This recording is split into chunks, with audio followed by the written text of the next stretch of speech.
সূরাতুল ফাতিহার 3 নম্বর আয়াতে আল্লাহ দিন শব্দকে কর্মফল অর্থে ব্যবহার করেছেন। সূরা আলে ইমরানের 85 নম্বর আয়াতে আল্লাহ দিন শব্দকে ধর্ম অর্থে ব্যবহার করেছেন। সূরা শূরার 13 নম্বর আয়াতে আল্লাহ বলেন আকিমুদ্দিন। এখানে দিন অর্থ কর্মফল নয়, দিন অর্থ ধর্মও নয়। এখানে আল্লাহ দিন শব্দকে ইসলামের সহি আকীদা, বিশুদ্ধ মতবাদ অর্থে ব্যবহার করেছেন। আকিমুদ্দিন আয়াতের অর্থ হলো তোমরা ইসলামের বিশুদ্ধ মতবাদে অটল থাকো। কারণ দুনিয়াতে অনেক মানুষ ইসলামের নামে ভ্রান্ত মতবাদ পোষণ করে। এই রকমের চক্রান্ত থেকে সতর্ক করে দিয়ে আল্লাহ বলেছেন আকিমুদ্দিন, ইসলামের সহি আকীদায় অটল থাকো, ইসলামের বিশুদ্ধ মতবাদে অটল থাকো।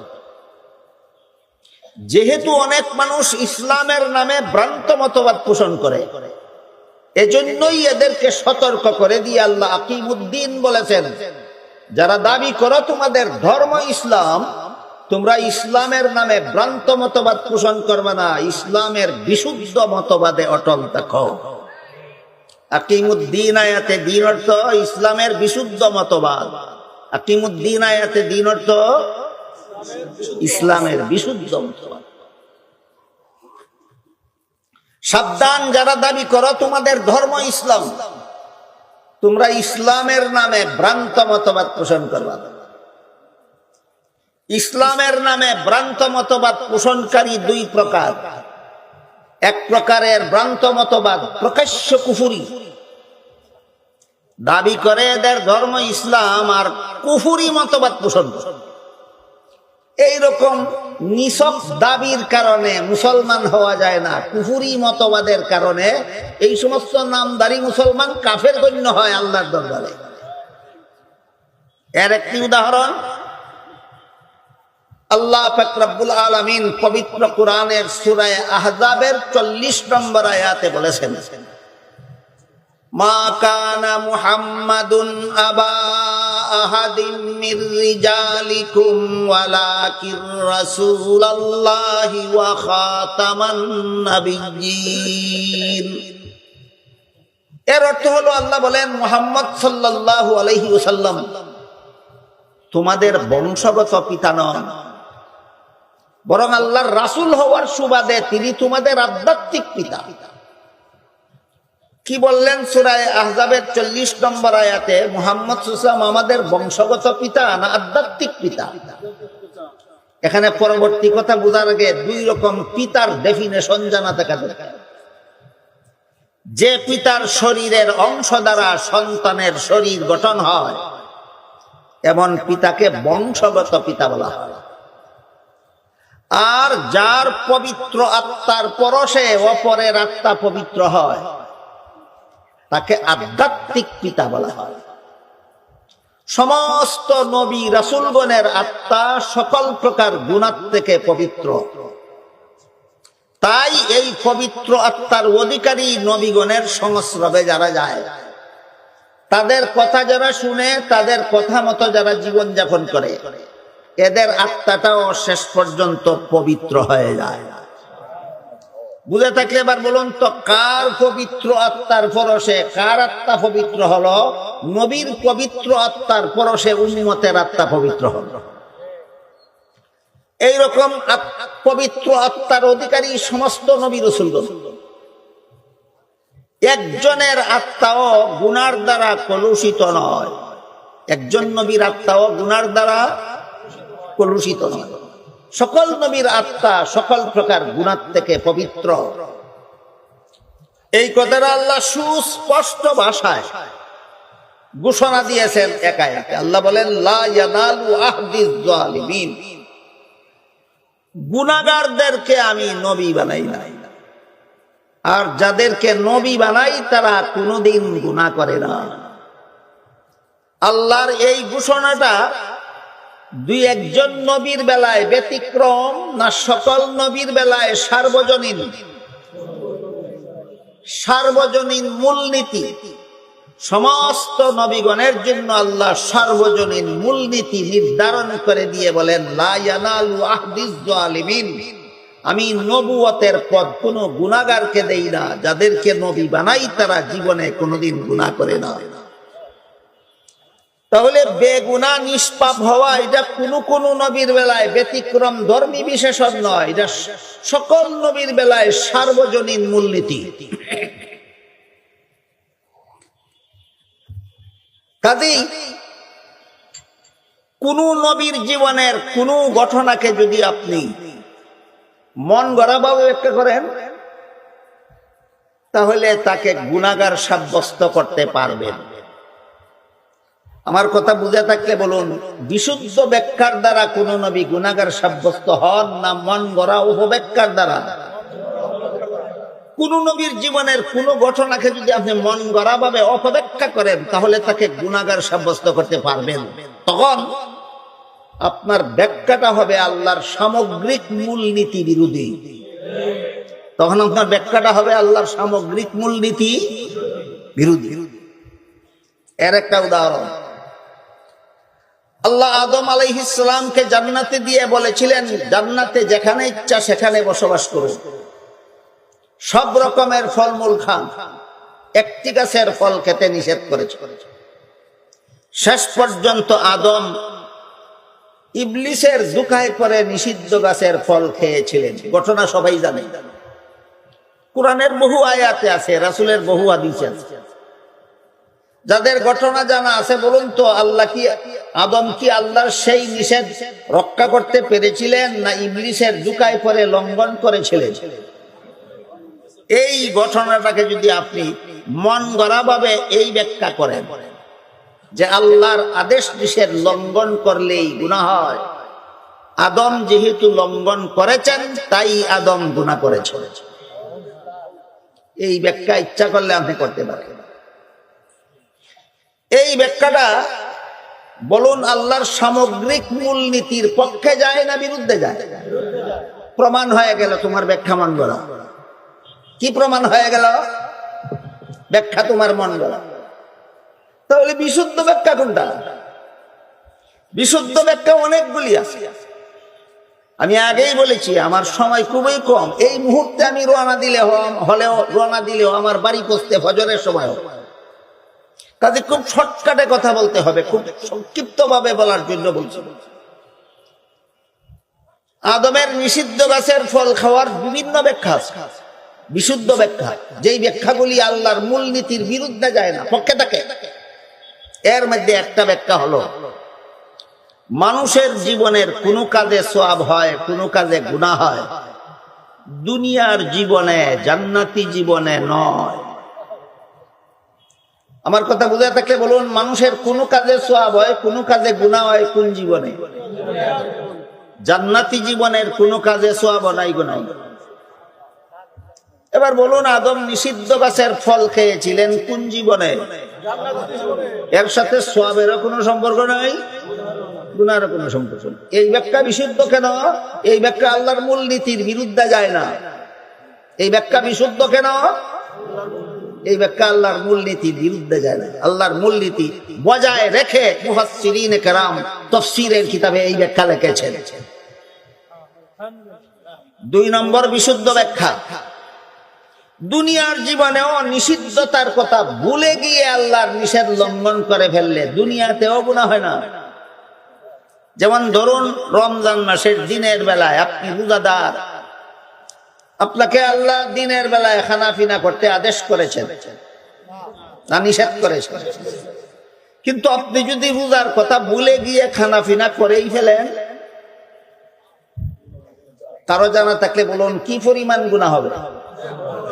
একটাও না। কেন? ভুলে। আল্লাহ কোরআনে বলেছেন আদম ভুলে গেল। তুমি ভুলে গেলে গুনাহ হয় না, তোমার বাবার বাবার বাবা 14 গোষ্ঠীর বাবা আদমে ভুলে গেলে গুনাহ হয়। তুমি নবীর জীবনী শিখছো কোথায়? তুমি কোরআন শিখেছো কার কাছে? এই হলো 2 নম্বর বিশুদ্ধ ব্যাখ্যা, যেই ব্যাখ্যা আল্লাহর মূলনীতির বিরুদ্ধে যায় না। সুতরাং এইটাও সহি ব্যাখ্যা। তাই বিশুদ্ধ মতবাদের মনীষীগণ যে সমস্ত তফসিরের কিতাব লিখেছেন, সমস্ত তফসিরের কিতাবে উল্লেখ করে দিয়েছেন, কুরআন হাদিসের কোথাও যদি কোন নবীর নামের সাথে গুনাহ শব্দ ব্যবহৃত হয়, তাহলে এই গুনার ব্যাখ্যা আল্লাহর মূলনীতি বজায় রেখে করতে হবে। বুঝেন নাই? আল্লাহর মূলনীতি কি ছিল? সমস্ত নবী বেগুনাহ, সমস্ত নবী বেগুনাহ, সমস্ত নবী বেগুনাহ, এটা আল্লাহর মূলনীতি। এখন যদি কোন নবীর নামের সাথে গুনাহ শব্দ পাওয়া যায়, আল্লাহর মূলনীতি বজায় রেখে ব্যাখ্যা করবা, তোমার ব্যাখ্যা হবে বিশুদ্ধ। আল্লাহর মূলনীতি লঙ্ঘন করে গুনাহ শব্দের ব্যাখ্যা করবা, এটা তোমার মন গড়া ব্যাখ্যা। আর রাসূল বলেছেন, যে ব্যক্তি কোরআনে মন গড়া ব্যাখ্যা করবে তার ঠিকানা জাহান্নামে। তাই মুফাসসিরিনে কেরাম লিখেছেন, কোন নবীর নামে যদি কোরআন হাদিসে গুনাহ শব্দ পাওয়া যায়, সেটা মূল অর্থে ব্যবহৃত হলে আল্লাহর মূলনীতির বিরুদ্ধে যায়, তাই মূল অর্থে ব্যবহার করা যাবে না, রূপক অর্থে ব্যবহৃত হবে। বিষয়টা আপনাদের বুঝাতে পারলাম? এবার বলুন তো, কতজন নবী গুনাহগার? একজন। তাহলে নবীগণকে গুনাহগার মনে করা, এটা কি ইসলামের বিশুদ্ধ মতবাদ, না ইসলামের নামে ভ্রান্ত মতবাদ? ইসলামের নামে ভ্রান্ত। এই ভ্রান্ত মতবাদের আবির্ভাব ঘটিয়েছে মানুষের সমাজে ধর্মের নামে সর্বপ্রথম খ্রিস্টানেরা। নবীগণকে গুনাহগার সাব্যস্ত করার মতো ভ্রান্ত মতবাদ ধর্মের নামে মানব সমাজে উদ্ভাবন করেছিল সর্বপ্রথম খ্রিস্টানেরা।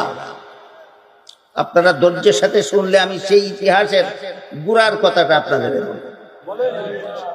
বাংলাদেশের মুসলমানদেরকে খ্রিস্ট ধর্মে দীক্ষিত করার জন্য দীর্ঘদিন যাবৎ খ্রিস্টানদের একটা সংস্থা বাংলাদেশে কাজ করে যাচ্ছে। সেই সংস্থাটার নাম হলো খ্রিস্টান মিশনারি বাংলাদেশ।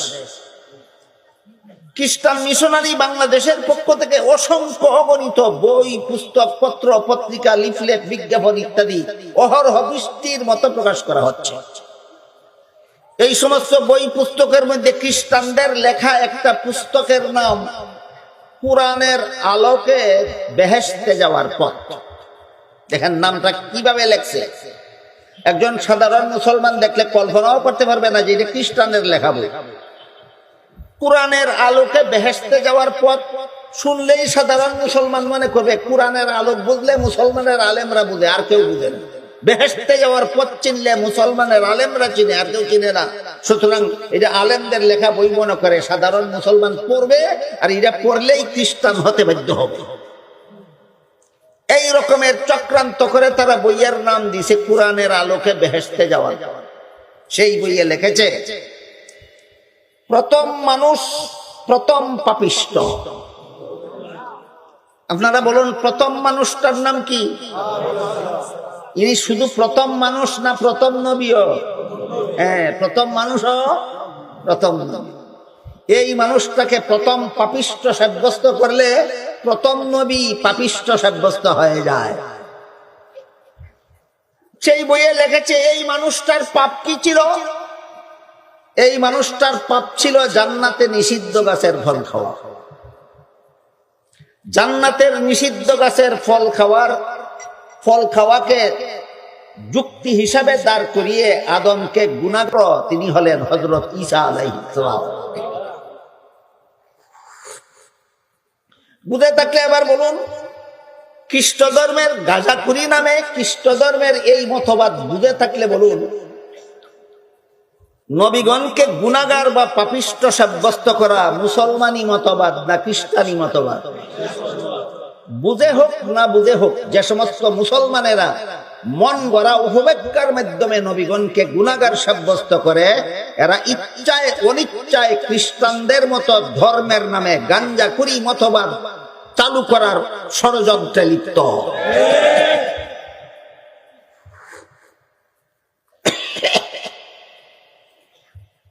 মুসলমানদের মধ্যে অনেক ভালো মানুষ আছে, যাদের আমল ভালো দেখা যায়, যাদের লিবাস পোশাক ভালো দেখা যায়, যাদের দাড়ি দেখা যায় সুন্নতি দাড়ি, মাথায় দেখা যায় সুন্নতি টুপি পাগড়ি, গায়ে দেখা যায় সুন্নতি লম্বা জামা। কিন্তু খ্রিস্টানদের দালালি করে ইচ্ছায় অনিচ্ছায়। কিভাবে? বলে হযরত জাকারিয়া আলাইহিস সালাম আল্লাহর দরবারে শাস্তিযোগ্য অপরাধ করেছিল। এইটাকে এই ফার্সি ভাষায় বলে গুনাহ। ফার্সি ভাষায় বলে গুনাহ। শাস্তিযোগ্য অপরাধের নাম ফার্সি ভাষায় গুনাহ, আরবি ভাষায় মাসিয়াত, আরবি ভাষায় মাসিয়াত, বাংলা ভাষায় মহাপাপ, বাংলা ভাষায় মহাপাপ। জাকারিয়া আলাইহিস সালাম আল্লাহর দরবারে শাস্তিযোগ্য অপরাধ করেছিলেন, গুনাহ করেছিলেন। ইউসুফ আলাইহিস সালাম আল্লাহর দরবারে শাস্তিযোগ্য অপরাধ করেছিলেন, গুনাহ করেছিলেন। মুসা আলাইহিস সালাম আল্লাহর দরবারে শাস্তিযোগ্য অপরাধ করেছিলেন। এমনকি মুহাম্মদুর রাসূলুল্লাহ সাল্লাল্লাহু আলাইহি ওয়াসাল্লাম আল্লাহর দরবারে শাস্তিযোগ্য অপরাধ করেছিলেন। সুন্নতি লিবাসদারি, সুন্নতি টুপিদারি, সুন্নতি ফাগরিদারি, সুন্নতি জুব্বাদারি মুসলমান, এমন কিছু মুসলমান আছে তারাও এই কথাগুলি বলে।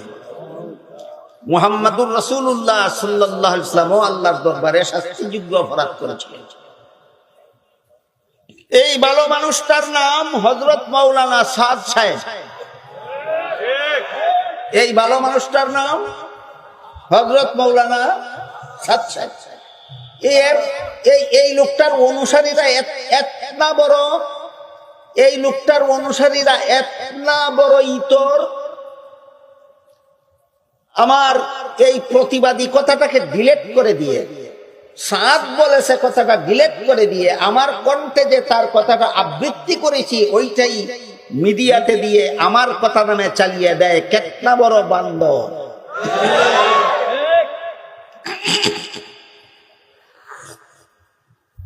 বলেন কথাগুলি আমার না সাদ ছিল?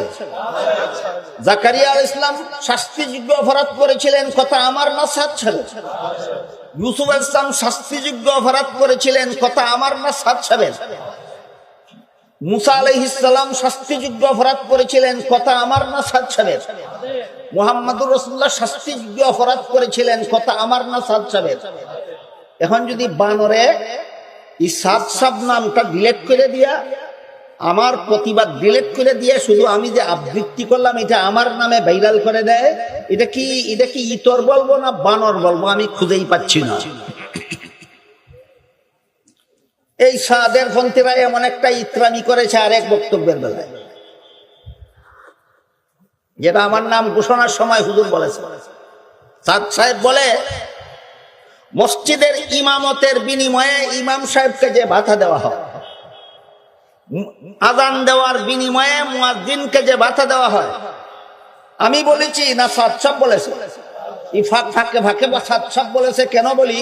এই বান্দামি যেন করতে না পারে, আমার এই প্রতিবাদটা ডিলিট করে দিয়ে আমার কণ্ঠস্বরে যেন ভাইরাল করার, বান্দামি করার সুযোগ না পায়। মসজিদের ইমাম সাহেবকে যে ভাতা দেওয়া হয়, মুয়াজ্জিন সাহেবকে যে ভাতা দেওয়া হয়, সাদ সাহেব বলে মাদ্রাসার ছাত্রদেরকে যে উস্তাদ কুরআন হাদিস শিক্ষা দেন তাদেরকে যে ভাতা দেওয়া হয়, এই ভাতাগুলি বেশ্যা নারীর দেহ ব্যবসায়ের উপার্জনের চেয়েও জঘন্যতম হারাম। আমি বলেছি না সাদ সাহেব বলেছে? এখানে সাদ সাহেব বলেছে, কথাটা ডিলিট করে দেয়, আমার প্রতিবাদটা ডিলিট করে দেয়। আর আমি যে আবৃত্তি করলাম আমার কণ্ঠে, এই আবৃত্তিটা আগে পিছে ডিলিট করে আবৃত্তিটা ইলেকট্রনিক্স মিডিয়াতে দিয়ে আমার নামে ভাইরাল করে দেয়। কেতনা বড় ইবলিস হলে এমন ইতরামি করতে পারে? এজন্য বলেছি নবীগণকে অনেক ভালো মানুষ আকৃতি দেখা যায় ভালো মানুষ, কিন্তু নবীগণকে পাপিষ্ঠ সাব্যস্ত করে। এই সমস্ত ইতরামি কর্নেওয়ালাদের মধ্যে একজন হইল হযরত মাওলানা সাদ সাহেব। ইনি বলে জাকারিয়া আলাইহিস সালাম আল্লাহর দরবারে শাস্তিযোগ্য অপরাধ করেছিলেন। আমি বলি না সাদ সাহেব বলে? ইনি বলেন ইউসুফ আলাইহিস সালাম আল্লাহর দরবারে শাস্তিযোগ্য অপরাধ করেছেন। আমি বলি না সাদ সাহেব বলে? এই কথাটা বারবার বলছি কেন? কারণ বান্দামি করবে, এই আগে পরে ডিলিট করে শুধু আমার নামে ভাইরাল করে দেবে। এই সাদ সাহেব বলে মুসা আলাইহিস সালাম আল্লাহর দরবারে শাস্তিযোগ্য অপরাধ করেছিলেন, এই সব বলে মুহাম্মদুর রাসূলুল্লাহ সাল্লাল্লাহু আলাইহি ওয়াসাল্লাম আল্লাহর দরবারে শাস্তিযোগ্য অপরাধ করেছিলেন।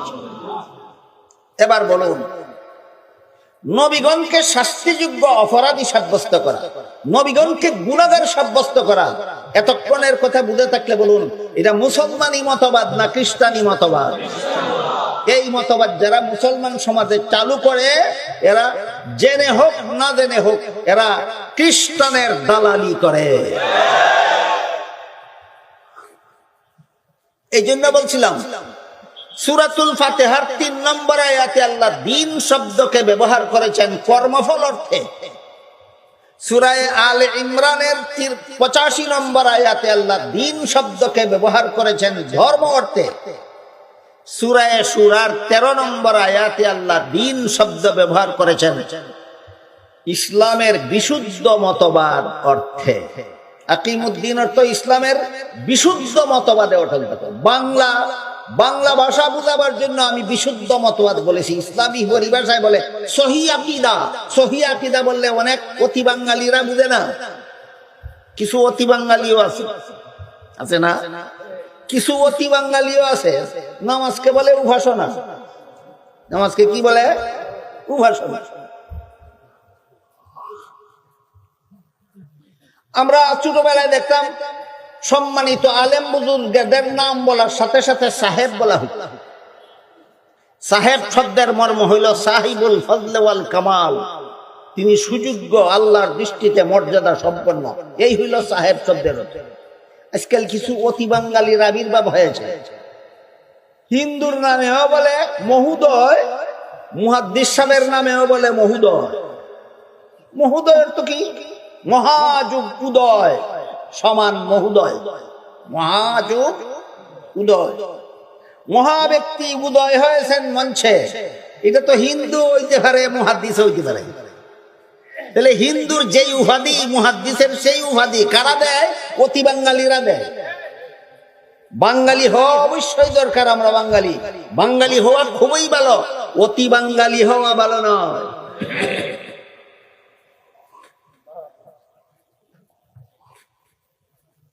আমার কথা বুঝে থাকলে বলুন, মুহাদ্দিস মহোদয় না মুহাদ্দিস সাহেব? হযরত মাওলানা মহোদয় না হযরত মাওলানা সাহেব? সাহেব মানে আল্লাহর দৃষ্টিতে সম্মানিত, আল্লাহর দৃষ্টিতে মর্যাদাশালী। আর মহোদয় হিন্দুও হইতে পারে, মহোদয় ইহুদিও হইতে পারে, মহোদয় খ্রিস্টানও হইতে পারে, মহোদয় বৌদ্ধও হইতে পারে, মহোদয় নাস্তিকও হইতে পারে, মহোদয় বেঈমানও হইতে পারে। এই জন্য বলেছি সূরা শুরার 13 নম্বর আয়াতে যে আল্লাহ বলেছেন আকিমুদ্দিন, এখানে দিন শব্দের অর্থ হইল সহিহ আকীদা। সহিহ আকীদা বললে অতি বাঙালিরা বুঝবে না, এই জন্য অতি বাঙালিদের জন্য বোঝার বাকি না থাকে, তাই বলেছি আকিমুদ্দিন আয়াতে যে আল্লাহ বলেছেন তোমরা ইসলামের সহিহ আকীদায় অটল থাকো, এর অর্থ হইল বিশুদ্ধ মতবাদে অটল থাকো। কি মতবাদ? বিশুদ্ধ মতবাদ। অনেক মানুষ ইসলামের নামে কুফরি মতবাদ পোষণ, এর 1 নম্বর উদাহরণ কাদিয়ানি। 1 নম্বর উদাহরণ কাদিয়ানি। প্রসঙ্গটা শেষ করি, তারপরে অন্য প্রসঙ্গে যাই। সূরা আহজাবের 40 নম্বর আয়াতে আল্লাহ বলেন ওয়ালাকিন রাসূলুল্লাহি ওয়া খাতামান নাবিয়্যিন, মুহাম্মদুর রাসূলুল্লাহ যেহেতু আল্লাহর রাসূল তাই তিনি তোমাদের আধ্যাত্মিক পিতা, রূহানি বাবা, আধ্যাত্মিক পিতা। বলতেছিলাম আধ্যাত্মিক পিতা কাকে বলে? যার পবিত্র আত্মার পরশে অপরের আত্মা পবিত্র হয়। সমস্ত নবীগণের আত্মা সকল প্রকার গুনাহ থেকে পবিত্র, তাই নবীগণের সংস্রবে যারা যায়, নবীগণের কথা মতো যারা জীবন যাপন করে, তাদের আত্মাটাও আল্লাহ শেষ পর্যন্ত পবিত্র করে দেন। সুতরাং সমস্ত নবীগণ হলেন আপন আপন উম্মতের আধ্যাত্মিক পিতা। বুঝে থাকলে বলুন তো, 1-2 নবী উম্মতের আধ্যাত্মিক পিতা না সকল নবী? সকল। কিন্তু এক হাদিসে আল্লাহ রাসূল বলেন ইন্নাল্লাহা ফাদ্দালানি আলাল আম্বিয়া ওয়া ফাদ্দালা উম্মতি আলাল উমাম। আল্লাহ আমাকে সকল নবীর উপর শ্রেষ্ঠ মর্যাদা দান করেছেন, আর আমার উম্মতকে সকল নবীর উম্মতের উপর শ্রেষ্ঠ মর্যাদা দান করেছেন। আমি সমস্ত নবীগণের চেয়ে শ্রেষ্ঠ, আর আমার উম্মত সকল নবীর উম্মতের চেয়ে শ্রেষ্ঠ। একটু বুঝে শুনে একটা কথার জবাব দিবেন, না বুঝলে চুপ থাকবেন, জবাব আমি দেব। উম্মতের আধ্যাত্মিক পিতা হওয়া কি শুধু আমাদের নবীর একক গুণ, না সকল নবীর ব্যাপক গুণ? তাহলে সূরা আহজাবের 40 নম্বর আয়াতে আল্লাহ বললেন, ওয়ালাকিন রাসূলুল্লাহি, আল্লাহর রাসূল হিসেবে তিনি তোমাদের আধ্যাত্মিক পিতা। আধ্যাত্মিক পিতা হওয়া তো আমাদের নবীর আলাদা গুণ নয়, এটা তো সকল নবীর গুণ। আমাদের নবীর আলাদা গুণ গেল কোথায়? প্রশ্নের জবাবে আল্লাহ বলেন, ওয়া খাতামান নবিয়্যিন, তোমাদের নবীর একক গুণ হইল তিনি খাতামুন নবিয়্যিন। আর কোন নবীকে আমি খাতামুন নবিয়্যিন বানাইনি, একমাত্র তোমাদের নবীকে খাতামুন নবিয়্যিন বানিয়েছি। মনে রাখি, পরবর্তী কথাগুলি বোঝার জন্য সূরা আহজাবের 40 নম্বর আয়াতে আল্লাহ আমাদের নবীকে বৈশিষ্ট্যপূর্ণ গুণে গুণান্বিত হিসাবে খাতামুন নবিয়্যিন উপাধিতে ভূষিত করেছেন।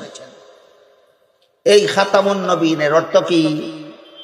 তিরমিজি শরীফের বর্ণিত হাদিসে রাসূল বলেন, লা তাকুমুস সাআতু হাত্তা ইউবাসা দাজ্জালুনা কাযযাবুনা কুল্লুহুম ইয়াজআমু আন্নাহু নাবিয়্যুন ওয়া আনা খাতামুন নাবিয়্যিন লা নাবিয়্যা বাদি। এর অর্থ হলো, আমার পরে কিয়ামত পর্যন্ত যদি কেউ নবী হওয়ার দাবি করে, আমার আবির্ভাবের পর থেকে কিয়ামত পর্যন্ত যদি কেউ নবী হওয়ার দাবি করে, তাহলে সে হবে মিথ্যাবাদী দাজ্জাল। কারণ বর্ণনা করে রাসূল বলেন, আমার পরবর্তী কেউ নবী হওয়ার দাবি করলে সে মিথ্যাবাদী দাজ্জাল হবে। কেন? কারণ হলো আল্লাহ যে আমাকে খাতামুন নবিয়্যিন বলেছেন, এর অর্থ হলো শেষ নবী। এর অর্থ হলো শেষ নবী। সূরা আহজাবের 40 নম্বর আয়াতে আল্লাহ আমাদের নবীকে খাতামান নবিয়্যিন বলেছেন। তিরমিজি শরীফের হাদিসে রাসূল তার অর্থ বলে দিয়েছেন শেষ নবী। কাদিয়ানীরা মানে না। সূরা আহজাবের 40 নম্বর আয়াত মানে না? মানে না। কোরআনের কোন আয়াত যে মানে নাই, না মানাটা ইসলামী মতবাদ না কুফরি মতবাদ? অথচ তারা দলের নাম দিয়েছে আহমদিয়া মুসলিম জামাত। আমরা মুসলমানের দল। কিসের নামে কিসের দল? ইসলামের নামে কাফিরের দল। ইসলামের নামে। এই জন্য আল্লাহ বলেন, আকিমুদ্দিন, সাবধান, ইসলামের নামে কুফরি করবা না। যারা মুসলমান বলে দাবি করো, ইসলামের বিশুদ্ধ মতবাদে অটল থাকো। এটা হলো ইসলামের নামে ভ্রান্ত মতবাদের একটি উদাহরণ। যেই ভ্রান্ত মতবাদের কারণে তার ধর্ম ইসলাম থাকে না, সে কাফের সাব্যস্ত হয়ে যায়। আরেক প্রকার ভ্রান্ত মতবাদ আছে, কাফেরও হয় না, ভ্রান্ত মতবাদের দ্বারা কাফেরও হয় না, নির্ভেজাল মুসলমানও থাকে না। কাফেরও হয় না, নির্ভেজাল মুসলমানও থাকে না। এইটাও ইসলামের নামে ভ্রান্ত মতবাদ। এই ধরনের ভ্রান্ত মতবাদের পর্যায়ে পরে নবীগণকে গুনাহগার সাব্যস্ত করে। এই ধরনের ভ্রান্ত মতবাদের পর্যায়ে পরে কি? নবীগণকে গুনাহগার সাব্যস্ত করা। আলোচনা একটু আগেই করে ফেলেছি। আমার কথা বুঝে থাকতে বলুন, যারা মন গড়া ব্যাখ্যা, অপব্যাখ্যার মাধ্যমে, অপব্যাখ্যার আশ্রয়ে আল্লাহর সামগ্রিক মূলনীতি বিরোধী ব্যাখ্যা করে কোনো না কোনো নবীকে গুনাহগার সাব্যস্ত করে, এরা ইসলামের বিশুদ্ধ মতবাদে আছে, এরা ইসলামের নামে ভ্রান্ত মতবাদী। আল্লাহ পাক রব্বুল আলামিন বলেন, আকিমুদ্দিন, সাবধান, ইসলামের নামে ভ্রান্ত মতবাদ পোষণ করবে না। যারা দাবি করো তোমাদের ধর্ম ইসলাম, তোমরা ইসলামের বিশুদ্ধ মতবাদে অটল থাকো। সূরা ফাতিহার 3 নম্বর আয়াতে দ্বীন শব্দকে আল্লাহ কর্মফল অর্থে ব্যবহার করেছেন। সূরা আলে ইমরানের 85 নম্বর আয়াতে আল্লাহ দ্বীন শব্দকে ধর্ম অর্থে ব্যবহার করেছেন। সূরা শুরার 13 নম্বর আয়াতে আল্লাহ দ্বীন শব্দকে ইসলামের বিশুদ্ধ মতবাদ অর্থে ব্যবহার করেছেন। তিনটা অর্থ মনে রাখতে পারলে চতুর্থ নম্বর অর্থটা বলবো। একটু দেখি আপনারা কতজন মনে রাখতে পারলেন। মালিক ইয়াউমিদ্দিন আয়াতে দ্বীন অর্থ কি? কর্মফল। মাইয়াবতাগি গায়রাল ইসলামি দীনান, সূরা আলে ইমরানের 85 নম্বর আয়াতে দ্বীন অর্থ কি? ধর্ম। সূরা শুরার 13 নম্বর আয়াতে আকিমুদ্দিন আয়াতে দ্বীন অর্থ কি? ইসলামের বিশুদ্ধ মতবাদ। এবার তাহলে 4 নম্বর অর্থটা, আমি আপনাদের সামনে আজকে যে আয়াত তিলাওয়াত করেছি সেটা হলো সূরা মায়েদার ৩ নম্বর আয়াতের সামান্য অংশ। এখানে আল্লাহ বলেন, আল ইয়াউমা আকমালতু লাকুম দীনাকুম, আজকে আমি তোমাদের দ্বীনকে পরিপূর্ণ করে দিলাম। এখানে দ্বীন অর্থ কর্মফল নয়, এখানে দ্বীন অর্থ ধর্ম নয়, এখানে দ্বীন অর্থ বিশুদ্ধ মতবাদ নয়, এখানে দ্বীন শব্দকে আল্লাহ ইসলামের বিধিবিধান অর্থে ব্যবহার করেছেন। আয়াতের অর্থ হলো, আজ থেকে আমি তোমাদের ইসলামের যাবতীয় বিধিবিধান পরিপূর্ণ করে দিলাম। একটু দয়া করে বলবেন বুঝে থাকলে, আল ইয়াউমা আকমালতু লাকুম দীনাকুম, আয়াতে যে আল্লাহ বলেছেন আজকে থেকে আমি তোমাদের দ্বীনকে পরিপূর্ণ করে দিলাম, এখানে দ্বীন অর্থ ইসলামের বিধিবিধান পরিপূর্ণ করে দিলাম। ইসলাম মানব জীবনের কিয়ামত পর্যন্ত মানব জীবনের সব সমস্যার সমাধান একমাত্র ইসলামের বিধিবিধানে নিহিত আছে। মানব জীবন কিয়ামত পর্যন্ত কোন মানুষ কোন দুনিয়াতে কোন সমস্যার সম্মুখীন হলে সমাধানের জন্য ইসলামের বাইরে কোথাও যেতে হবে না। সব সমস্যার সমাধান ইসলামের বিধিবিধান, সব সমস্যার সমাধান ইসলামের বিধিবিধান। এখানে একটা প্রশ্ন আসতে পারে, বর্তমান বিশ্বে প্রায় সবগুলি দেশের, যত দেশে মুসলমান মসজিদে আজান দেয়, একামত দেয়, জামাতে নামাজ পড়ে, প্রায় সবগুলিতে দেখা যায় মাইকে আজান দেয়। অনেক কানে মাইকে একামত দেয়, অনেক বেশি মুসল্লি হইলে মাইকে নামাজও পড়ানো হয়। আপনাদের এলাকায় মাইকে আজান দেওয়া হয় কোথাও? এই মাইকে আজান দেওয়া ইসলামের বিধান? আপনারা জবাব দেবেন, আমি প্রশ্নটা বলি, আমি জবাব আমি দেব। এই মাইকে আজান দেওয়া ইসলামের বিধান মতো জায়েজ না না জায়েজ? যদি বলেন জায়েজ, বলুন কোরআন হাদিসের কোথায় আছে? যদি বলেন না জায়েজ, বলতে হবে কোরআন হাদিসের কোথায় আছে। অথচ মাইকে আজান দেওয়া, মাইকে একামত দেওয়া, মাইকে নামাজের ইমামতি করা জায়েজ অথবা না জায়েজ এমন কথা কোরআনেও খুঁজে পাবেন না, হাদিসেও খুঁজে পাবেন না। তাইলে ইসলামের বিধিবিধান সব সমস্যার সমাধান হলো কিভাবে? প্রশ্ন বুঝাতে পারলাম? প্রশ্নের সংক্ষিপ্ত জবাব, ইসলামের বিধিবিধান মানব জীবনের সব সমস্যার সমাধান, কথাটা আল্লাহ বলেছেন সূরা মায়েদার ৩ নম্বর আয়াত। কিন্তু এই বিধানগুলি পাওয়া যাবে কোথায়? এই প্রশ্নের জবাব এখানে নেই। এই প্রশ্নের জবাব দিয়েছেন আল্লাহ সূরা নিসার ৫৯ নম্বর আয়াত। ইসলামের যাবতীয় বিধিবিধান পাওয়া যাবে কোথায়? এই প্রশ্নের জবাব সূরা মায়েদার ৩ নম্বর আয়াতে নেই। এই প্রশ্নের জবাব দিয়েছেন আল্লাহ সূরা নিসার ৫৯ নম্বর আয়াতে। সেখানে আল্লাহ বলেন, ইয়া আইয়ুহাল্লাযীনা আমানু আতিউল্লাহ ওয়া আতিউর রাসূল ওয়া উলিল আমরি মিনকুম ফাইন তানাযাতুম ফি শাইইন ফারুদ্দুহু ইলাল্লাহি ওয়ার রাসূল। কোন সূরার? নিসার। কত নম্বর আয়াত? ৫৯ নম্বর আয়াত। এই আয়াতের ব্যাখ্যা প্রসঙ্গেই আমি খুতবার সাথে সাথে ৩টা হাদিস পড়েছি। এই ৩ হাদিস এই আয়াতের ব্যাখ্যা। এক হাদিসে রাসূল বলেন, তারাকতু ফীকুম আমরাইনি লান তাদিল্লু মা তামাসসাকতুম বিহিমা, কিতাবাল্লাহি ওয়া সুন্নাত রাসূল। এর অর্থ হলো, হে আমার উম্মত মুসলমানেরা, আমি দুনিয়ার থেকে বিদায় কালে তোমাদের হাতে 2টি জিনিস রেখে যাচ্ছি। যতদিন পর্যন্ত তোমরা আমার রেখে যাওয়া 2টি জিনিস শক্তভাবে ধারণ করে থাকবে, ততদিন পর্যন্ত তোমরা পথভ্রষ্ট হবে না। আমার রেখে যাওয়া 2টি জিনিসের প্রথমটি হলো আল্লাহর কিতাব কুরআন, দ্বিতীয়টি হলো রাসূলের সুন্নাত হাদিস।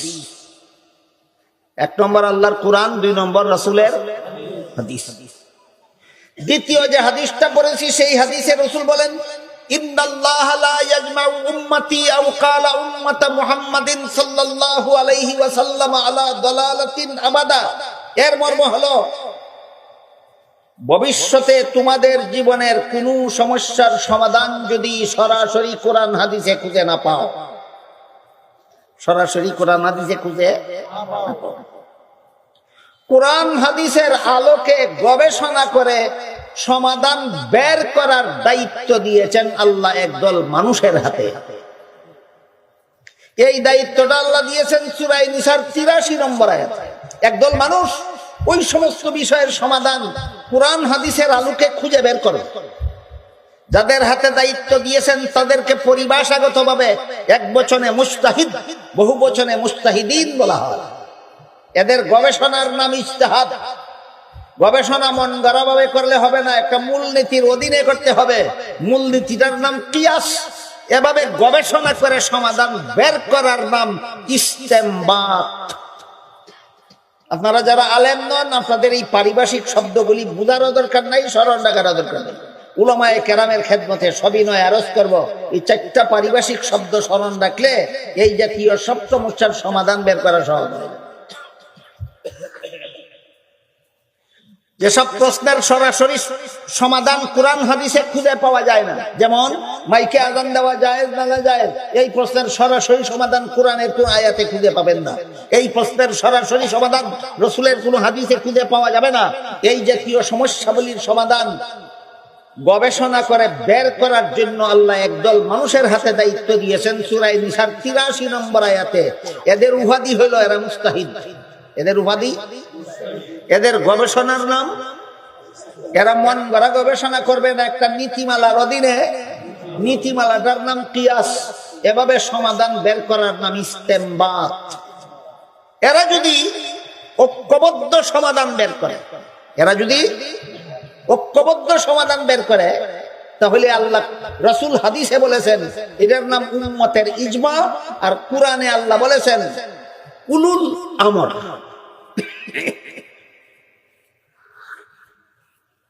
এই ব্যাপারে হাদিস শরীফে রাসূল বলেন, যেই বিষয়ে সরাসরি সমাধান কুরআন হাদিসে খুঁজে পাওয়া যায় না, এই বিষয়ের সমাধান বের করার জন্য আল্লাহ যেসব মুস্তাহিদদের হাতে দায়িত্ব দিয়েছেন, তারা যদি ঐক্যবদ্ধ সমাধান বের করেন, তাহলে তাদের বের করা সমাধানটা কুরআন হাদিসে সরাসরি না থাকলেও মুস্তাহিদগণের ঐক্যবদ্ধ সমাধানটাই আল্লাহর দৃষ্টিতে শতকরা ১০০ নির্ভুল ইসলামী বিধান গণ্য হবে। মুস্তাহিদরা ঐক্যবদ্ধভাবে ভবিষ্যতে সমাধান বের করবে। আল্লাহর রাসূল অগ্রিম সমর্থন দিয়ে বলে গেছেন, বের করবা তোমরা ভবিষ্যতে, আমি অগ্রিম বলে দিলাম তোমাদের বের করা সমাধানটাই আল্লাহর দৃষ্টিতে শতকরা ১০০ নির্ভুল ইসলামী বিধান বলে গণ্য হবে। এই মুস্তাহিদদের ঐক্যবদ্ধতাকে সূরা নিসার 59 নম্বর আয়াতে উলুল আমর বলা হয়েছে। রাসূলের হাদিসের ভাষায় উম্মতের ইজমা বলা হয়েছে। এই উম্মতের ইজমার ৩টা স্তর আছে। একটা সাহাবায়ে কেরামের ইজমা, একটা মুস্তাহিদ ইমামগণের ইজমা, একটা যুগ শ্রেষ্ঠ আলেমগণের ইজমা। আপনারা যারা আলেম নন, আপনাদের মনে রাখা জরুরি না, যেটুকু বুঝেন, যেটুকু মনে রাখেন, এটি যথেষ্ট। কিন্তু উলামায়ে কেরামের খেদমতে সবিনয় করজোরে আবেদন করব, মেহেরবানি করে ইজমার ৩টা স্তরের কথা স্মরণ রাখুন, অনেক সমস্যার সমাধান বের হয়ে যাবে। ইজমার ৩টা স্তর, একটা সাহাবাদের ইজমা, একটা মুস্তাহিদ ইমামগণের ইজমা, একটা যুগশ্রেষ্ঠ মুফতিগণের ইজমা। ৩টা ইজমার ৩টা বৈশিষ্ট্য আছে। সাহাবাদের ঐক্যবদ্ধ সমাধান বের করলে পরে কোন মযহাবের ইমামের অধিকার থাকে না সেই ব্যাপারে ভিন্ন মত পোষণ করার। মযহাবের ইমামগণ ঐক্যবদ্ধ সিদ্ধান্ত দিলে দুনিয়ার কোন আলেমের অধিকার থাকে না ভিন্ন মত পোষণ করার। যুগ শ্রেষ্ঠ মুফতিগণ ঐক্যবদ্ধ সিদ্ধান্ত দিলে কোন আলেম ছাড়া অন্য কোন লোকের অধিকার থাকে না মন্তব্য করা। এবার ৩টা ইজমার ৩টা উদাহরণ দিচ্ছি শুনুন। রাসূলের ইন্তেকালের পর রাসূলের প্রথম খলিফা কে হবেন, এটা একটা প্রশ্ন। কুরআনের কোন আয়াতে এর কোন উত্তর নেই। রাসূলের কোন হাদিসেও সুস্পষ্টভাবে উল্লেখ নাই যে আমার পরে আবু বকর হবে আমার প্রথম খলিফা, এমন কথা নাই। কাজেই কুরআনে পাওয়া গেল না প্রশ্নের জবাব, হাদিসে পাওয়া গেল না প্রশ্নের জবাব। কি করতে হবে? বলতে হবে কুরআন হাদিসে সব সমস্যার সমাধান নাই। নাকি আরেক কথা আছে, মুস্তাহিদগণের ইজতিহাদ, সাহাবায়ে কেরাম ইজতিহাদে বসলেন। সমস্ত সাহাবাগণ সহিহ বুখারী শরীফের বর্ণিত একটি হাদিসের আলোকে গবেষণা করে সিদ্ধান্ত দিলেন একমাত্র আবু বকর সিদ্দিক রাদিয়াল্লাহু আনহু রাসূলের প্রথম খলিফা হওয়ার যোগ্য। আবু বকর রসুলের প্রথম খলিফা হওয়ার যোগ্য, এই কথাটা কোরআনে ছিল, হাদিসে ছিল। এই ইসলামের বিধানটা পেলাম কোথায়? সাহাবাদের ইজমায়। বিধানটা পেলাম কোথায়? সাহাবাদের ইজমায়। সাহাবাদের ইজমার বৈশিষ্ট্য হলো কোন মজহাবের ইমামেরও অধিকার নাই দ্বিমত পোষণ করা। আবু বকর রসুলের প্রথম যোগ্য খলিফা, সাহাবাদের ঐক্যমতে সিদ্ধান্ত হয়েছে। ইমাম আবু হানিফার দ্বিমত নাই, ইমাম শাফিঈর দ্বিমত নাই, ইমাম মালিকের দ্বিমত নাই, ইমাম আহমদ বিন হাম্বলের দ্বিমত নাই। বলতে পারবেন কেন? দ্বিমত করার অধিকার নাই, সাহাবাদের ঐক্যবদ্ধ হয়ে গেছে। সাহাবাদের ঐক্যবদ্ধ সিদ্ধান্ত। আবু হানিফার অধিকার নাই ভিন্ন মত পোষণ করা, শাফিঈর অধিকার নাই ভিন্ন মত পোষণ করার, ইমাম মালিকের অধিকার নাই ভিন্ন মত পোষণ করার, ইমাম আহমদ বিন হাম্বলের অধিকার নাই ভিন্ন মত পোষণ করার। গেল সাহাবাদের ইজমার উদাহরণ। এবার মুস্তাহিদ ইমামগণের ইজমার একটা উদাহরণ শুনুন। মুস্তাহিদ ইমামগণ ঐক্যবদ্ধ সিদ্ধান্ত দিয়েছেন তারাবির নামাজ 20 রাকাতের কম নয়। এটা কার ইজমা? মুস্তাহিদ ইমামগণের ইজমা। যেই ব্যাপারে দুনিয়ার কোনো আলেমের দ্বিমত করার অধিকার থাকে না, যেই ব্যাপারে দুনিয়ার কোনো আলেমের দ্বিমত করার অধিকার থাকে না। কলির যুগে একদল জাহেলে দ্বিমত করে, যেই ব্যাপারে আলেমের দ্বিমত করার অধিকার নাই, সেখানে জাহেলরা নাক গলায়। বর্তমানে কয়েক বছর যাবৎ দেখা যাচ্ছে আমাদের সমাজে একদল উগ্রপন্থী জাহেলদের আবির্ভাব হয়েছে, যারা বলে তারাবির নামাজ 20 রাকাত নয়, 8 রাকাত। জিজ্ঞাসা করেন পাইলা কোথায়? কয় সহিহ বুখারী শরীফ। হাতে উঠাইয়া দেন সহিহ বুখারী, দেখাও কোন হাদিসে আছে। বলে আমি পড়তে জানি না। কতটা বড় শিক্ষিত, যে কিতাবের রেফারেন্স দিল সেই কিতাব পড়তে জানে না। জিজ্ঞাসা করুন পড়তে জানিস তাহলে রেফারেন্স দিলে কেন? বলে বাংলা বুখারীতে পাইছি। কতটা বড় পণ্ডিত, চিন্তা করে দেখেন, সে মূল কিতাব পড়তে জানে না, অনুবাদে পাইছে। এবার বলুন অনুবাদ গ্রন্থেই দেখাও কোথায় পাইলে তারাবির নামাজ 8 রাকাত।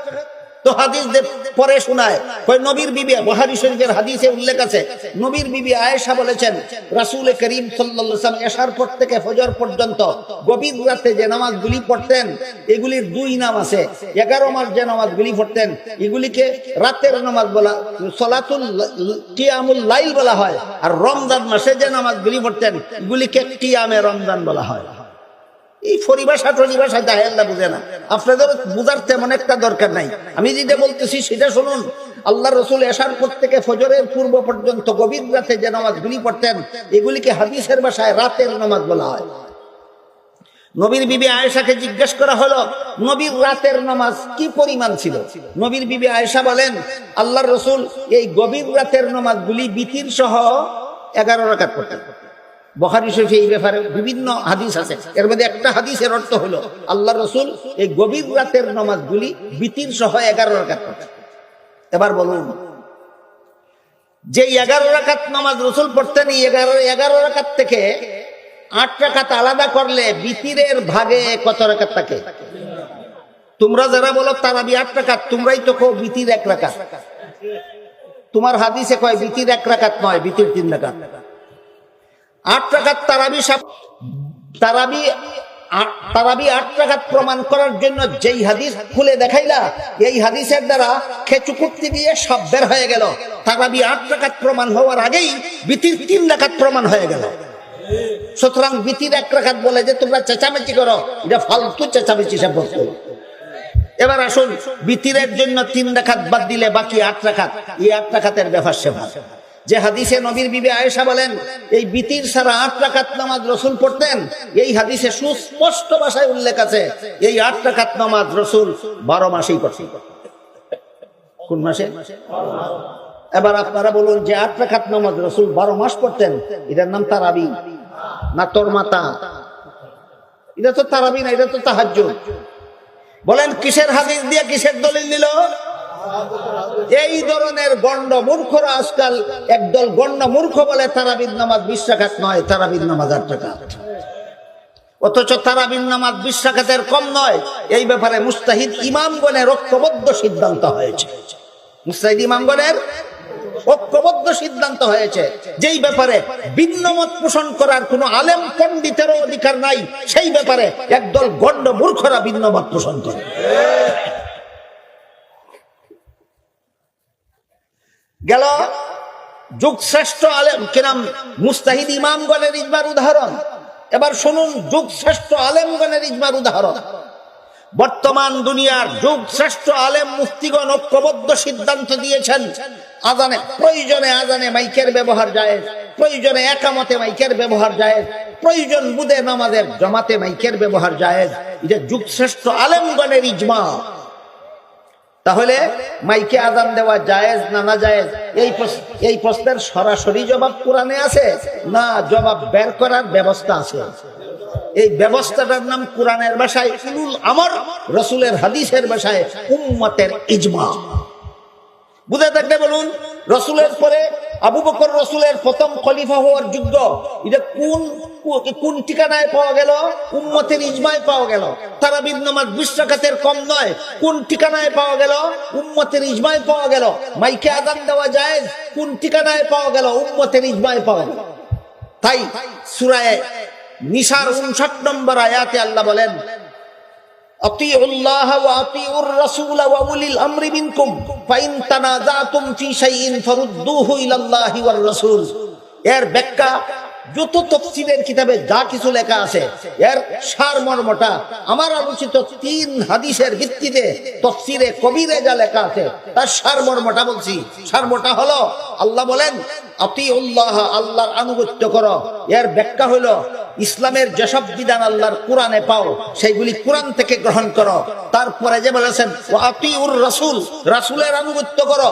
এর ব্যাখ্যা হলো ইসলামের যে বিধান কোরআনে না পাও, রাসূলের হাদিসে যদি পাও তাহলে সেটা রাসূলের হাদিস থেকে গ্রহণ করো।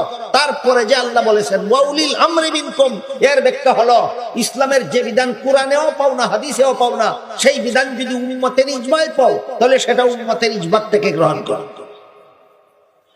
আর যদি মুস্তাহিদগণ সমাধান বের করতে গিয়ে ঐক্যবদ্ধ সমাধান নয়, ভিন্ন ভিন্ন সমাধান, ভিন্ন ভিন্ন মুস্তাহিদ ভিন্ন ভিন্ন সমাধান বের করে, তাহলে এক একজন মুস্তাহিদের বের করা সমাধানকে এক একটা মযহাব বলা হয়। এই মর্মে আল্লাহ 59 নম্বর আয়াতে বলেন, ফাইন তানাযাতুম ফি শাইইন, তোমরা যদি ঐক্যবদ্ধ না হয় ভিন্ন ভিন্ন সমাধান যদি বের করো, তাইলে এক একজন মুস্তাহিদের বের করা এক একটা সমাধানেই ইসলামের বিধিবিধান পাওয়ার চতুর্থ ঠিকানা। সূরা নিসার 59 নম্বর আয়াতে আল্লাহ ইসলামের যাবতীয় বিধিবিধান পাওয়ার 4 ঠিকানা চিহ্নিত করে দিয়েছেন।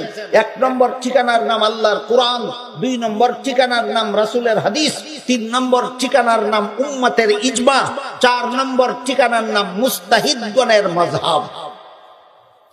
সূরা নিসার 59 নম্বর আয়াতে আল্লাহ ইসলামের যাবতীয় বিধিবিধান কত ঠিকানায় পাওয়া যাবে বলে দিয়েছেন। প্রথম ঠিকানার নাম আল্লাহর কোরআন। আমি যেভাবে বলি, আমি জিজ্ঞেস করলে সেভাবে বলবেন। প্রথম ঠিকানার নাম আল্লাহর কোরআন, দ্বিতীয় ঠিকানার নাম রাসূলের হাদিস, তৃতীয় ঠিকানার নাম উম্মতের ইজমা, চতুর্থ ঠিকানার নাম ইমাম মুস্তাহিদগণের মাযহাব। চতুর্থ ঠিকানার নাম মুস্তাহিদগণের মাযহাব। এখন যদি আপনি বলেন আমি উম্মতের ইজমা মানি না, তাহলে সূরা নিসার 59 নম্বর আয়াত মানেন না। এখন যদি বলেন আমি মাযহাব মানি না, তাহলে আপনি সূরা নিসার 59 নম্বর আয়াত মানেন না। 59 নম্বর আয়াত মানতে হইলে কোরআন মানতে হবে, হাদিস মানতে হবে, ইজমা মানতে হবে, মাযহাব মানতে হবে। যারা মাযহাব মানে না এরা বলে, প্রশ্ন করে, মাযহাব যদি ইসলামের বিধানের কোন ঠিকানা হয়ে থাকতো তাহলে সাহাবায়ে কেরামের মধ্যে মাযহাব ছিল না কেন? আবু বকরের নামে একটা মাযহাব হইল না কেন? খলিফা উমরের নামে একটা মাযহাব হইল না কেন? উসমানের নামে একটা মাযহাব হইল না কেন? আলীর নামে একটা মাযহাব হইল না কেন? সাহাবায়ে কেরামের নামে কোনো মাযহাব হইল না কেন? আমি বলবো এই গণ্ড মূর্খরা সাহাবাও চিনে না, মাযহাবও চিনে না। আবু বকরের একটা মাযহাব ছিল আলাদা, এই মূর্খরা জানে না। হযরত উমরের একটা মাযহাব ছিল আলাদা, এই মূর্খরা জানে না। হযরত ইবনে আব্বাসের একটা মাযহাব ছিল আলাদা, মূর্খরা জানে না। হযরত ইবনে মাসউদের একটা মাযহাব ছিল আলাদা, মূর্খরা জানে না। নবীর বিবি আয়েশার একটা আলাদা মাযহাব ছিল, মূর্খরা জানে না। দুই একটা উদাহরণ দেব। আমি আশা করি নবীর খাঁটি উম্মত হিসেবে আপনারা সকলে জানেন এবং বিশ্বাস করেন, রাসূল করিম সাল্লাল্লাহু আলাইহি ওয়াসাল্লাম মেরাজের রাত্রে সশরীরে জাগ্রত অবস্থায় সাত আসমানের উপরে জান্নাত জাহান্নাম পরিদর্শনে আল্লাহর সাক্ষাতে গিয়েছিলেন। বিশ্বাস করেন? তখন আল্লাহ রাসূল চাক্ষুষ ভাবে জান্নাত দেখেছেন, চাক্ষুষ ভাবে জাহান্নাম দেখেছেন, আল্লাহর সাথে সাক্ষাতে কথাবার্তা বলেছেন, কিন্তু আল্লাহকে দেখেছেন কিনা এই প্রশ্নের জবাবটা কোরআন হাদিসে পরিষ্কার ভাবে নাই। মেরাজের রাত্রে যখন রাসূল আল্লাহর সাথে কথা বলেছিলেন তখন আল্লাহকে দেখেছেন কিনা, দেখে থাকলে কিভাবে দেখেছেন, এর ব্যাখ্যা কোরআন হাদিসে নাই। এমন সমাধান কিভাবে বের করতে হয়? ইজতিহাদ। এমন সমাধান কিভাবে বের করতে হয়? ইজতিহাদ।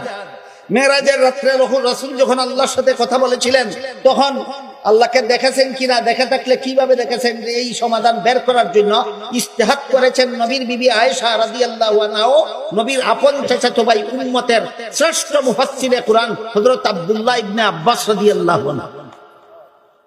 ইবনে আব্বাস গবেষণা করে বের করেন নবী মেরাজের রাত্রে আল্লাহর সাথে কথা বলার সময় আল্লাহকে দেখেছেন, চর্মচোখেই দেখেছেন। এটা ইবনে আব্বাসের মাযহাব। নবীর বিবি আয়েশা বলেন নবী মেরাজের রাত্রে আল্লাহর সাথে সাক্ষাতে কথা বলার সময় আল্লাহকে দেখেছেন, চর্মচোখে নয়, অন্তরচোখে দেখেছেন। এবার বলুন, মেরাজের রাত্রে নবী আল্লাহকে চর্মচোখে দেখেছেন, এটা কার মাযহাব? ইনি সাহাবী না। নবী মেরাজের রাত্রে আল্লাহকে চর্মচোখে নয়, অন্তরচোখে দেখেছেন, এটা কার মাযহাব? ইনি সাহাবী না। তোরা তো সাহাবীদের মধ্যে মাযহাব নাই, ইবনে আব্বাস তোর বাপ নেই। বলেন ইবনে আব্বাসের আলাদা একটা মাযহাব আছে কিনা? নবীর বিবি আয়েশার একটা মাযহাব আছে কিনা? নবীর বিবি আয়েশা নবীর ঘরের বাইরের মানুষ ছিলেন না ঘরের ভিতরে? তাহলে মাযহাব নবীর ঘরের ভিতরে ছিল, মাযহাব নবীর ঘরের ভিতরে ছিল। বলতে পারো গোপনে গোপনে থাকতেও পারে, নবী হয়তো জানেন না। চাপাবাজি যারা করে এভাবেই বলে। তাহলে আর একটা ঘটনা বলি, চলো। রাসূল করিম সাল্লাল্লাহু আলাইহি ওয়াসাল্লাম একদল সাহাবাদেরকে একটা যুদ্ধে পাঠাইলেন। ইতিহাসের ভাষায় এটাকে গজওয়ায়ে বনি কুরাইজা বলা হয়। বলে দিলেন তোমরা এত দ্রুত গতিতে যাবে যেন গন্তব্যস্থলে গিয়ে আসরের নামাজ পড়তে পারো। তখন সেই সময় হাতে ছিল, কিন্তু ঘটনাক্রমে রাস্তায় এমন দেরি হয়ে গেল গন্তব্যস্থলে গিয়ে আসরের নামাজ পড়ার মতো সময় হাতে রইল না। তখন রাস্তায় পড়বে না গন্তব্যস্থলে গিয়ে পড়বে, এটা নিয়ে তাদের মধ্যে দ্বিমত হয়ে গেল। কিছু সাহাবা রাস্তায় ওয়াক্তের ভিতরে আসর পড়লেন, কিছু সাহাবা গন্তব্যস্থলে গিয়া আসরের নামাজ কাজা করলেন। একদিনের আসরের নামাজ নিয়ে দুই দল সাহাবার এক মাযহাব হইল না দুই মাযহাব হইল? সহিহ বুখারী শরীফের হাদিসে উল্লেখ আছে উভয় মাযহাবের সংবাদ রাসূলকে দেওয়া হলো, রাসূল উভয় মাযহাবকে সমর্থন দিলেন। নবীর ঘরে মাযহাব ছিল না, নবী জানতেন না, জানলেও অনাস্থা দিয়েছিলেন না সমর্থন। এই হাদিসগুলি যারা বলে আমরা আহলে হাদিস, এরা এই হাদিসগুলি বলে না, এরা পায় না হাদিস, পায় না। মাযহাব ছিল নবীর ঘরের ভিতরে, মাযহাব ছিল নবীর সাহাবাগণের মধ্যে। মাযহাবের সংবাদ নবীকে বলা হয়েছে, মাযহাবকে নবী সমর্থন দিয়েছেন। যারা পায় না, এরা কেন পায় না আপনাদেরকে বোঝাবার জন্য একটা গল্প বলি, শুনুন। অনেক মানুষ এমন পাওয়া যায় এই এতটুকু উঁচু, প্রায় 1.5 ফুট, 1.25 ফুট লম্বা। বাংলা ভাষায় এদেরকে বামন বলা হয়। বামন আপনারা কি বলেন জানি না। বামন। একটা মেয়ে ছিল বামন, বয়স হয়েছে 20 বছর। বলুন তো বিয়ের বয়স হয়েছে কিনা? হয়েছে। এই জন্য এই বামন মেয়েটার বাবা তাকে বিয়ে দিল। এই বামন পুত্রবধূ শাশুড়ির সাথে পাকঘরে রান্না বান্না করছিল। এমত অবস্থায় শাশুড়ি বামন পুত্রবধূকে কলসি দিয়া পুকুরে পাঠালো পানি আনার জন্য। অনেকক্ষণ যাবৎ কলসি নিয়ে ঘরে ফিরে না। শাশুড়ি রান্নাঘর থেকে দেখে, বৌমা বৌমা এতক্ষণ যাবৎ কলসি নিয়ে আসো না কেন? বৌমা পুকুর থেকে জবাব দেয়, শাশুড়ি আম্মা, বিয়েতে আপনারা আমার গলায় যে একটা স্বর্ণের হার দিয়েছিলেন, কলসিতে পানি ভরার সময় আমার গলার হারটা ছিঁড়ে কলসির ভিতরে পড়ে গেছে। কোথায় পড়েছে? রান্নাঘর থেকে শাশুড়ি বলে, কলসির ভিতরে যদি তোমার হার পড়ে থাকে, কলসির ভিতরে হাত দিলেই দেখবা তোমার গলার হার কলসির তলায় বসে আছে না বের হয়ে চলে গেছে? বসে আছে। বৌমা পুকুরের পাট থেকে জবাব দেয়, শাশুড়ি আম্মা এতক্ষণ যাবৎ কলসির ভিতরটা আমি হাতড়াইতেছি, এই কলসির তলায় আমার হাড় বসে থাকবে দূরের কথা, আপনাদের কলসিটার তো তলাই নাই। বলতে পারেন কেউ তলা নাই বলে কেন? বলেন কলসির তলা নাই না বামনের হাতে নাগাল ভাই না? বলুন হাদিসে মজাব নাই না বামনরা লাগাল ভাই না? এই বামনদের নাম হইল আহলে হাদিস। আর একটা প্রশ্নের জবাব দিয়ে শেষ করতে চাই, সেটা হলো কোন দেশের মুসলমান কোন মজাব পালন করবে? এই পর্যন্ত আমরা জানলাম সূরা নিসার 59 নম্বর আয়াতে আল্লাহ বলে দিয়েছেন ইসলামের যাবতীয় বিধিবিধান 4 ঠিকানায় পাওয়া যাবে। কত ঠিকানায়? প্রথম ঠিকানার নাম আল্লাহর কোরআন, দ্বিতীয় ঠিকানার নাম রাসূলের হাদিস, তৃতীয় ঠিকানার নাম উম্মতের ইজমা, চতুর্থ ঠিকানার নাম মুস্তাহিদগণের মাযহাব। এই 4 ঠিকানা আল্লাহ কোন সূরার কত নম্বর আয়াতে বলে দিয়েছেন? সূরা নিসার 59 নম্বর আয়াত। এখন প্রশ্ন বাকি রইল, মযহাব যে নবীর ঘরের ভিতরে ছিল না ছিল না? নবী জানতেন না? না জানতেন? জানতেন। জেনে অনাস্থা দিয়েছিলেন না সমর্থন? এবার প্রশ্ন বাকি রইল কোন দেশের মুসলমান কোন মযহাব মতো আমল করবে? এইটাও হাদিসে আছে, কিন্তু বামনে লাগাল হয় না। কারা লাগাল হয় না? হাদিসে আছে কোন দেশের মযহাব, কোন দেশের মুসলমান কোন মযহাব পালন করতে হবে। এই হাদিসটা হলো হযরত রাসূল করিম সাল্লাল্লাহু আলাইহি ওয়াসাল্লাম হযরত মুআয ইবনে জাবাল রাদিয়াল্লাহু আনহুকে ইয়ামান দেশের যাবতীয় সমস্যাবলীর সমাধানদাতা দিয়ে বানিয়ে পাঠিয়েছিলেন। ইয়ামানের মুফতি, ইয়ামানের কাজী, ইয়ামানের বিচারক বানিয়ে হযরত মুআযকে ইয়ামান পাঠিয়েছিলেন। মুআয নবীর প্রিয় সাহাবী। বিদায়ের সময় রাসূল মুআযকে জিজ্ঞাসা করলেন, মুআয তুমি ইয়ামানবাসীকে তাদের জীবনের সব সমস্যার সমাধান কোথা থেকে দেবে? মুআয বলেন আল্লাহর কোরআন থেকে দেব। রাসূল জিজ্ঞাসা করেন যেই সমস্যার সমাধান কোরআনে পাবে না সেই সমস্যার সমাধান কোথা থেকে দেবে? মুআয বলেন রাসূলের হাদিস থেকে দেব। রাসূল জিজ্ঞাসা করেন যেই সমস্যার সমাধান কোরআনেও পাবে না হাদিসেও পাবে না সেই সমস্যার সমাধান কোথা থেকে দেবে? দেখুন সবকিছুর সমাধান কিন্তু তখন হয়ে গেছে। মুআয বলেন আমি ইজতিহাদ করে সমাধান বের করে দেব। আল্লাহ রাসূল সন্তুষ্ট হয়ে আল্লাহর শুকরিয়া আদায় করেছেন। এবার বলুন কার ইজতিহাদগত সমাধান মেনে চলার জন্য রাসূল ইয়ামানবাসীকে ব্যবস্থা দিলেন? তাহলে মুআযের বের করা সমাধানের নাম উম্মতের ইজমা না মুআযের মাযহাব? মুআযের মাযহাব। মুআযের মাযহাব পালনের ব্যবস্থা করে দিলেন রাসূল ইয়ামানবাসীর জন্য। এর মাধ্যমে শিক্ষা দিলেন যেই দেশে যেই মাযহাব চালু আছে সেই দেশের মুসলমান তার মাযহাব মতো আমল করবে। এবার বলুন বাংলাদেশে কার মাযহাব কোন মাযহাব চালু আছে? ওই মুআয সংক্রান্ত হাদিসের দ্বারা পরিষ্কার হয়ে গেল বাংলাদেশের মুসলমানদের জন্য আল্লাহ রাসূল হাদিসে সিদ্ধান্ত করে দিয়ে গেছেন তোমাদের দেশে যেহেতু হানাফি মাযহাব চালু আছে তোমরা যারা আলেম না তোমরা হানাফি মাযহাব মতো কোরআন হাদিস আমল করবে। এই মর্মে আল্লাহ সূরা মায়েদার 3 নম্বর আয়াতে বলেন আল ইয়াউমা আকমালতু লাকুম দীনাকুম ওয়া আতমামতু আলাইকুম নি'মাতি ওয়া রাদিতু লাকুমুল ইসলাম দীনা। আজকে তোমাদের দ্বীনকে পরিপূর্ণ করে দিলাম। সূরা ফাতিহার 3 নম্বর আয়াতে মালিক ইয়াউমিদ্দিন আয়াতে দ্বীন অর্থ কর্মফল। সূরা আলে ইমরানের 85 নম্বর আয়াতে দ্বীন অর্থ ধর্ম। সূরার 13 নম্বর আয়াতে আকিমুদ্দিন আয়াতে দ্বীন অর্থ ইসলামের বিশুদ্ধ মতবাদ। সূরা মায়েদার 3 নম্বর আয়াতে আল ইয়াউমা আকমালতু লাকুম দীনাকুম আয়াতে দ্বীন অর্থ ইসলামের বিধিবিধান। ইসলামের বিধিবিধান পরিপূর্ণ করে দিলাম কথাটা বলেছেন সূরা মায়েদার 3 নম্বর আয়াতে। কত ঠিকানায় পাওয়া যাবে? জবাব দিয়েছেন সূরা নিসার 59 নম্বর আয়াতে। এবার বলুন ইসলামের যাবতীয় বিধিবিধান কিয়ামত পর্যন্ত মানব জীবনের সব সমস্যার সমাধান যে ইসলামের বিধিবিধান পাওয়া যাবে কত ঠিকানায়?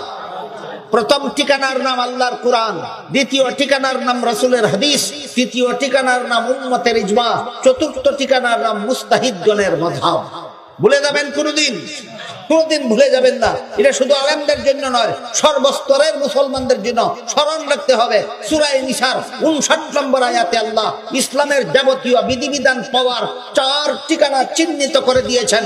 প্রথম ঠিকানার নাম আল্লাহর কোরআন, প্রথম ঠিকানার নাম, দ্বিতীয় ঠিকানার নাম রাসূলের হাদিস, তৃতীয় ঠিকানার নাম উম্মতের ইজমা, চতুর্থ ঠিকানার নাম মুস্তাহিদগণের মাযহাব।